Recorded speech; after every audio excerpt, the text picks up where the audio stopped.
Good morning, ladies and gentlemen. Bienvenue. Guten Morgen. En ik mag zelfs in het Nederlands praten, want er zijn Vlaamse aanwezig, also ook hartelijk welkom. Welkom hier in Innsbruck. Kan ik dat eindelijk een keer doen? Yes, Georg, thank you very, very much. Unfortunately, Tilman Merk, our rector, can't come. That is because of the very dense program he has at the moment. Maybe you have noticed in the city as well that the university is celebrating its 350th anniversary. And that takes a lot of time. There are all kinds of events. So he was not able to join us today in the end. That means that I welcome you for him. So we celebrate this year several things. The one is the 350 years of this university. The other is our school, where you're present now, where I say briefly a few words about. Also, we exist now 50 years. We were founded in 1969.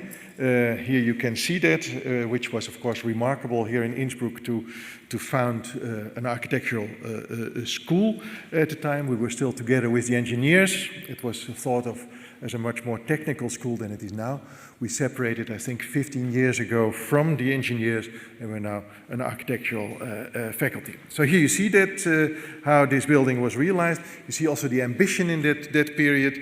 It connects to the Japanese avant-garde even. You won't recognize the buildings anymore, or only a part of the buildings, unfortunately, because they had to be renovated. But it was still a very ambitious and also avant-garde movement. So here you see Kenzo Tange watching this building, and can't remember that he designed it, but it was of course very much inspired on his work, the Kagawa Prefecture in Japan. So currently we have a series of professors, Mayam Coletti, that I mentioned first because the installation in front of the entrance is done by a group around him. I show you some of the alumni, Elke Delugan-Meisel, from the Eye Museum in Amsterdam and the Porsche Museum, among others. We have of course, Rainer Köbel, who is still in Innsbruck with us.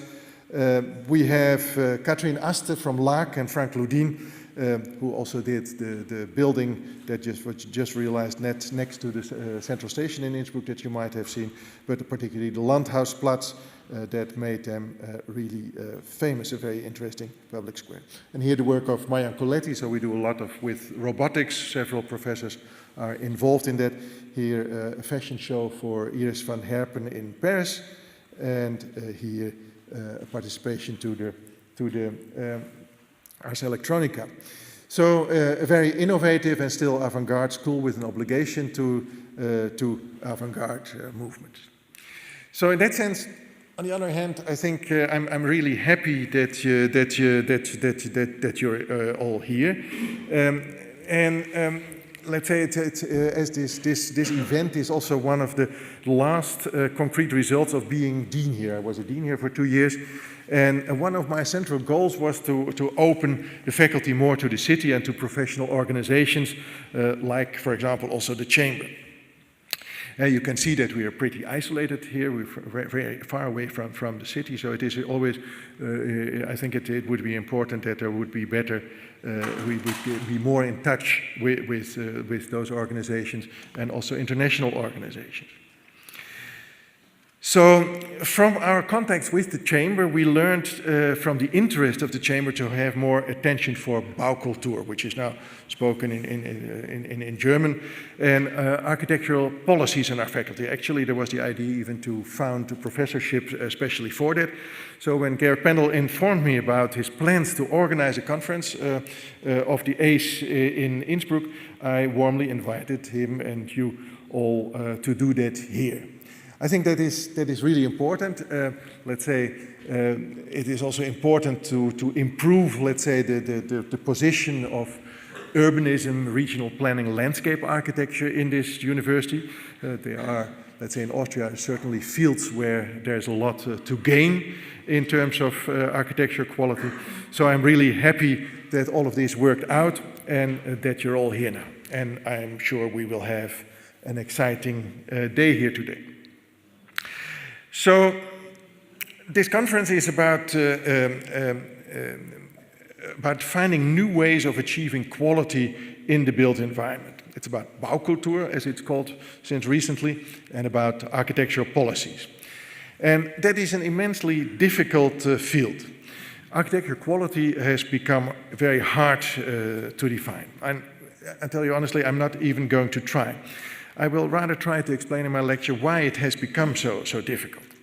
It's something architects have learned to define in committees and juries, which usually take their decisions based on synthetic proposals, based on programs that have been developed somewhere else by other people, in silence if not in secret, usually without much public discussion.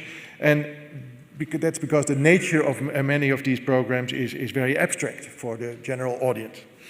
So it is very difficult to engage people in these kind of decisions. This is intriguing because when the program became important for notably public buildings in the 19th century, the idea behind it was that these programs would make architectural proposals easier to judge and to control, to make them ready for a public or at least democratically controlled bureaucratic debate.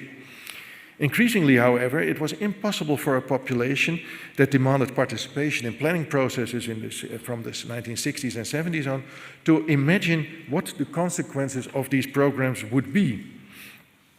So the end of the 1970s, the process was almost reversed, and the public debate of the visual representations of projects based on the programs became increasingly important.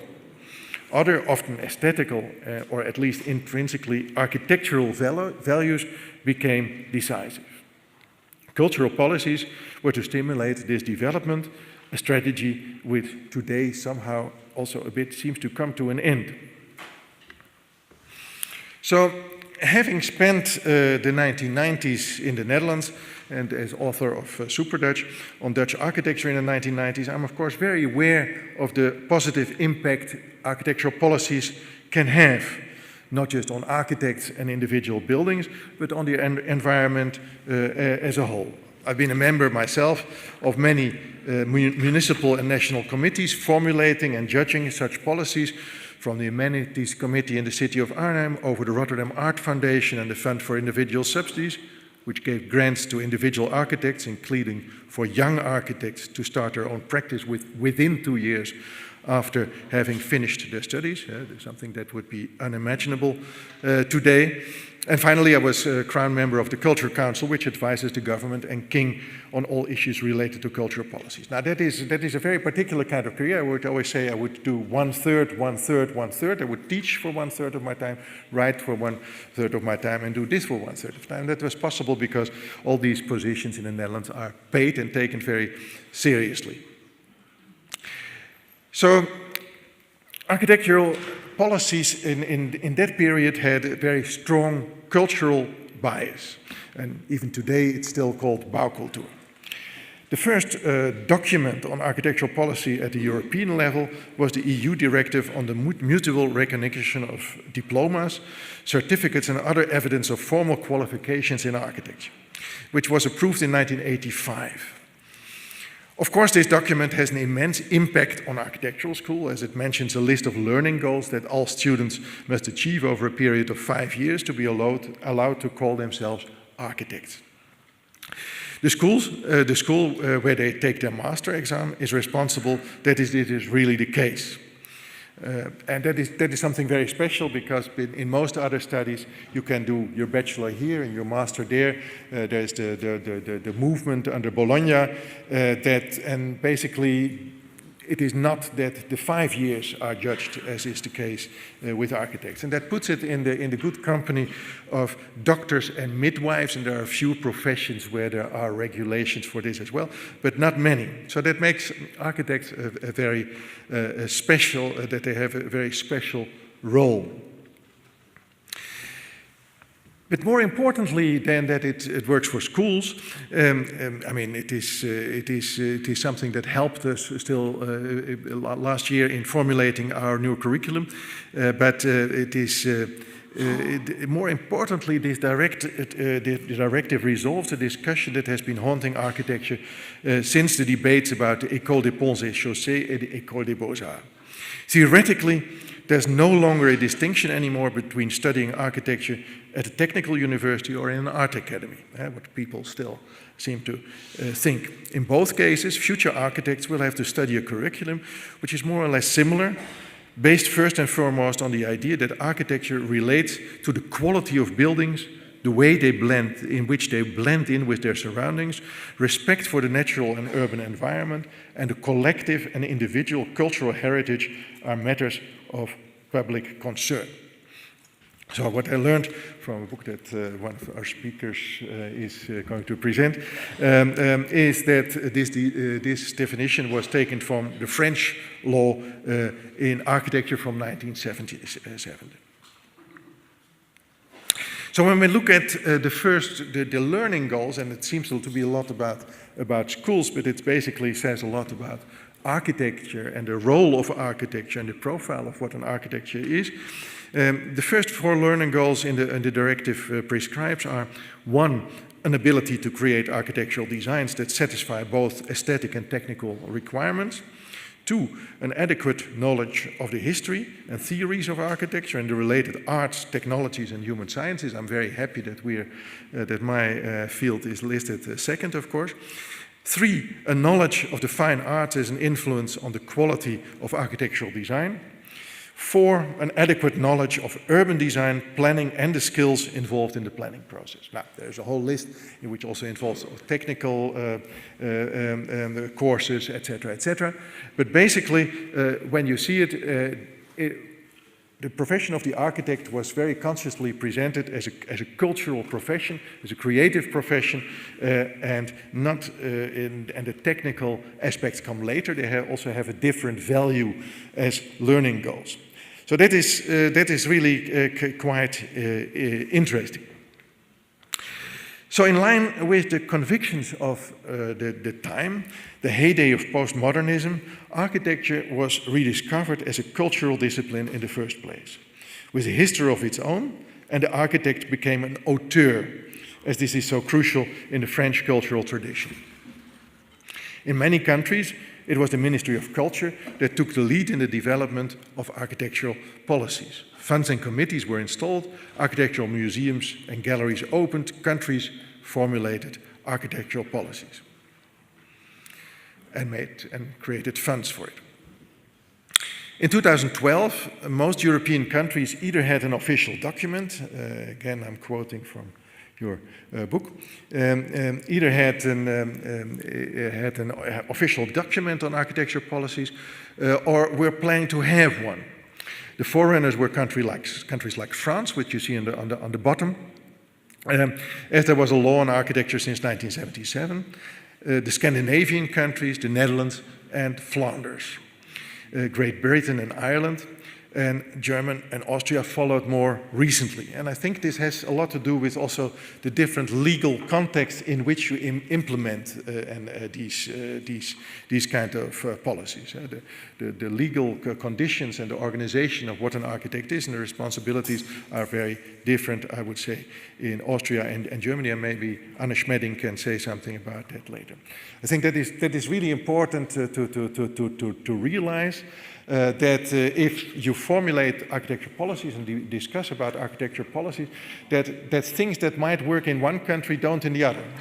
One of my favorites that I can try to carefully utter here is that as a Dutch person, I'm not very fond of competitions, because basically in the Netherlands, the introduction of competitions really endangered the architectural culture that we have, in which there were hardly any competitions, and when there were competitions, they went wrong. They still went wrong, but now that means a lot goes wrong. So you have to be very careful about things that seem obvious in this respect when you're coming from a particular culture, that might not work in the other. I think, therefore, quickly here, the countries that have either legislation in that sense, France, Sweden, it seems, this is again 2012, where there is a sectoral policy, and the countries where there is a comprehensive policy. So that is already a difference, and in this case, 2012, Germany and Austria are not present, just as well as Spain, Portugal, and a lot of other countries. So, but these differences still remain and have to be taken in consideration in this discourse. So this was the situation in 2012, which has changed. Then there were countries which had a document. There were countries that were planning to have a document, and there were only a very few countries that were not even planning to have one, whereby, of course, Switzerland is not part of the EU in this case. So, I think it's no exaggeration to state that this development has changed the architectural profession radically since the 1970s. From a largely technocratic and bureaucratic field with little respect for cultural heritage and existing fabrics in historical city center, with little respect also for the people who live there, to a discursive field in which architect auteurs profile their individual positions with great historical, artistic, and philosophical awareness. Forms of best practice criticism became dominant, which means that critics only write about forms of architecture they consider to be worthy of it. And museums and galleries do the same, presenting best practices in exhibitions and hope there will be a following, which would improve the built environment at large. There seems hardly to be a city in the world that doesn't have a biennale these days. And the success story has often been repeated. Now, I don't want to trivialize or downplay anything of this. As a critic and curator, and not least as a professor for architectural theory, a relatively new phenomenon that became institutionalized only since the 1970s and 80s, I have been and still am a part of this. And you have no idea how crucial the EU directive from 1985 has been for us in the formulation of a new curriculum for our faculty last year. Also, I'm more than aware how the abandonment of such policies, as this has happened from the beginning of this century in the Netherlands, by right-wing and liberal politics, leads to a dismantling of an architectural culture within just a few years. But I do think it's time not just to be aware of the positive effects of the architectural policies of the last decades, but also consider some of their implicit weaknesses and less desirable side effects. Architecture has become part of the media industry and everything that belongs to it. Its French-style auteurs have turned into stars or starchitects. Best practice criticism today is largely financed by the protagonists themselves. Other forms of criticism have lost quite some edge and leverage. Urbanism, planning, landscape architecture, public and social housing, basically everything that tries to formulate ideas of collectivity, shared values and shared desires, has become seriously neglected. This didn't happen overnight, of course. Processes leading to the privatization and deregulation of the housing market are not new. They started already in the 1970s in Thatcherist England and were sped up in the 1990s and the first years of this century under the politics of the third way in the Netherlands, Great Britain, Germany and Austria, and under the pressure of budgetary conditions for European countries to participate in the euro. In a relatively short period of time, compared to the period it took to build up systems of public housing, this has already led to considerable shifts in the financing of the built environment. Austria is still a unique place for social and public housing, very important, not just social housing, but also public housing, so that at least in some of the Austrian cities, let's say, the rents are to a certain degree under control, and there is still a large enough offer. So, as the building industry is responsible for a large part of the nation's economy, these shifts led to shifts in power as well and paved the way for new forms of populist politics. This is perhaps not so different from the way Silvio Berlusconi's political success was largely enabled by his control over the media industry. And one of his first project was, of course, a huge housing project in which he introduced his first TV channel and started experimenting with that. Real estate firms largely financed the late Dutch populist Pim Fortuyn and his political parties. The reactionary Roger Scruton, who was recently sacked as head of a British government housing body following comments about Islam, China and George Soros, was the doctoral thesis advisor of Thierry Baudet, who recently won the Dutch elections. So there is, of course, also when you look at, let's say, the cultural and you don't the cultural field, and you don't consider that also as a field with political values, it can easily go in a completely different direction. So the crisis of the welfare state and representative democracy go hand in hand with the rise of populism in Europe. Therefore, it is no wonder that architecture, although maybe not in the sense of exceptional architectural masterpieces, but as housing and urbanism, is one of the main issues for populist politicians. The issue is primarily about financing, ownership, and shifting large flows of money from the government to the private sector. Populist arguments are largely about these issues too. They're about the possibility to own and invest in one's own house, and about the freedom the owner may have to shape it to fit his or her own needs and individual needs and desires. Therefore, this issue is not so much about architectural style as it is about freedom, the freedom to live the way one wants and to design his or her own property. So who could be against that? And this is, I would say, central to a lot of populist arguments relating to architecture. But the rhetoric of postmodernism may in some cases be helpful for populist politicians, and in the end, the results of populist politics may be largely postmodern or historicized in a confused way. Populists and postmodernists may not necessarily shame the same enemy, but at least they share a common symbol of an enemy: the large pre- and post-war modernist housing estates. For populists, this symbol represents the state. For postmodernists, it represents modernism in its most alienated form. Insisting on promoting architecture's cultural importance will not be enough in this respect, and risks to get caught up in discussions about identity politics. But the crisis of architecture's cultural role is more fundamental and complicated than that. It is therefore urgently necessary to reformulate the value of architecture and the perspectives it can offer. Last year, in 2018, the European Ministers of Culture, along with other institutions and NGOs, highlighted in the Davos Declaration a trend towards a loss of quality in the built environment all over Europe. So, notwithstanding the architectural policies that we have had.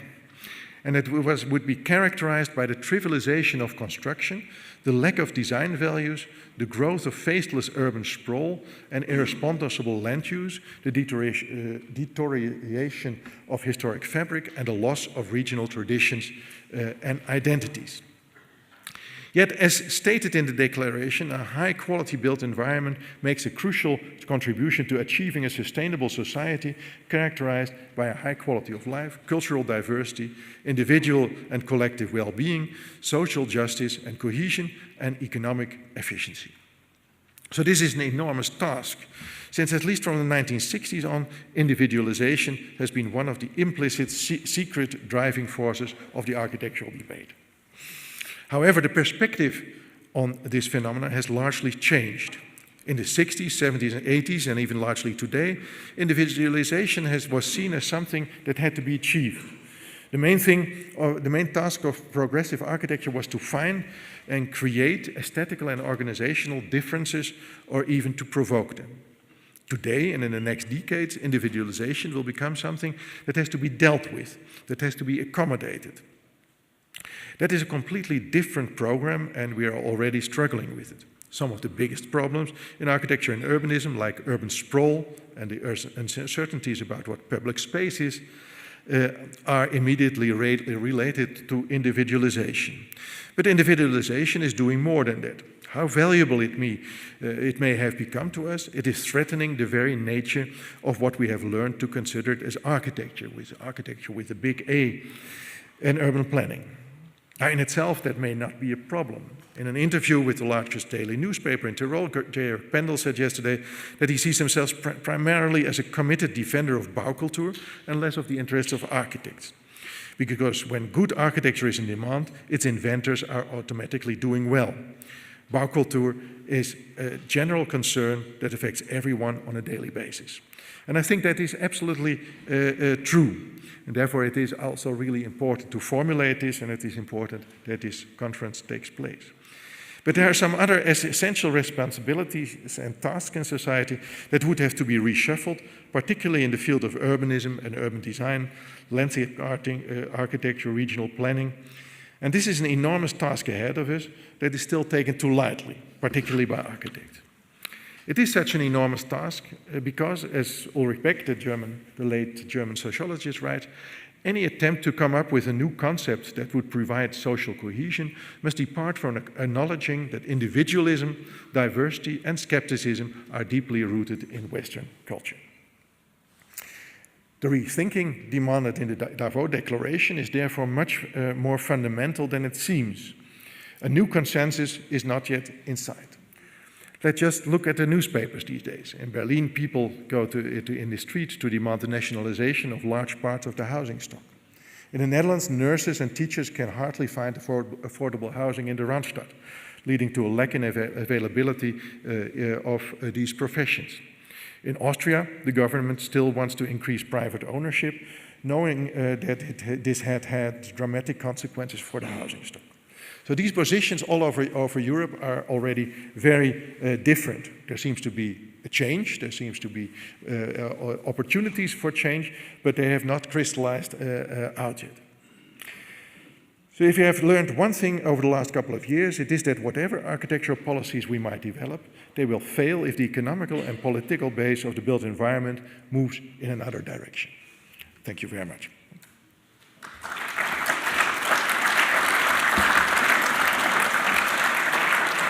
So, thank you. So I'm immediately continuing in my next role. So the next panel, get this out of my, where did I put it? Thank you. Okay, so the next panel is dedicated to the first panel actually is dedicated to European policies and approaches. And that is a very interesting field. We have three speakers that I'm really honored to have here in our faculty.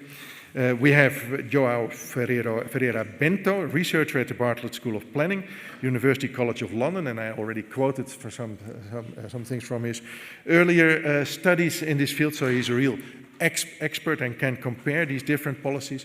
What I didn't know that there are also in the United States there's much more in terms of policies than I actually thought.